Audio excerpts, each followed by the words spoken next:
తను కూర్చున్న చోట నుంచి ఒక్క బాణం వదిలితే చాలు రాముడు. ప్రపంచంలో ఏ మూలన్న ముల్లోకాల్లో ఏ మూలన్న రావణాసుడు సచ్చూరుకుంటాడు.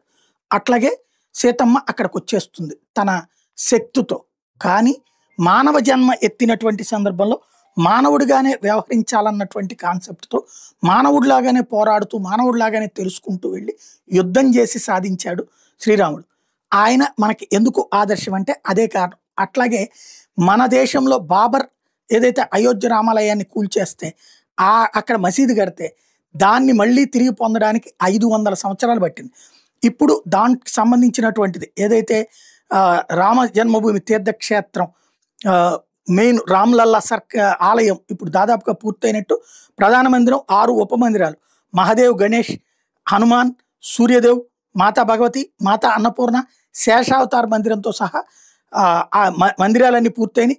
వాల్మీకి, వశిష్ఠ, విశ్వామిత్ర, అగస్త్య, నిషాదరాజ్, శబరి, అహల్యాదేవి పేర్లతో 7 మండపాలు, సంత్ తులసీదాస్ ఆలయం, జటాయు, ఉతుడ విగ్రహాలు కూడా ప్రతిష్ఠించారు. భక్తుల సౌకర్యాలు కూడా పూర్తి స్థాయిలో సెటరేట్ చేశారు. రహదారి నిర్మాణం, రాతి ఫ్లోరింగ్ పనులు ఎల్ఎన్టీ చేసుకొచ్చింది. ఇక పంచవటి, వన సంపద రూపకల్పన పనులు జిఎంఆర్ సంస్థ పూర్తి చేస్తోంది. నవంబర్ 25 మంగళవారం నాడు నరేంద్ర మోడీ అయోధ్యలోని శ్రీరామ మందిరం గోపురం మీద ధ్వజం ఎగరవేయబోతున్నారు. ఇది అధికారికంగా ఆహ్వానించారు చైర్మన్ రూపేంద్ర మిశ్రా. అట్లాగే సమాజంలోని వివిధ వర్గాలకు చెందిన సుమారు 6,000 నుండి 8,000 మందిని దీనికి ఆహ్వానిస్తున్నారు. నవంబర్ 21 నుండి 25 వరకు అయోధ్య, కాశీ ప్రాంతాల ప్రముఖ ఋషులు, పండితులు పాల్గొనే 5 రోజుల వైదిక యజ్ఞం, ఆర్టీలు, శుభకార్యాలు కూడా జరగబోతున్నారు. ఇది కేవలం నిర్మాణం పూర్తయిన రోజు మాత్రమే కాకుండా అయోధ్యని భారత ఆధ్యాత్మిక రాజధానిగా తిరిగి నిలబెట్టేటటువంటి దివ్య ఘట్టం ఆవిష్కృతం కాబోతుంది ఆ రోజున.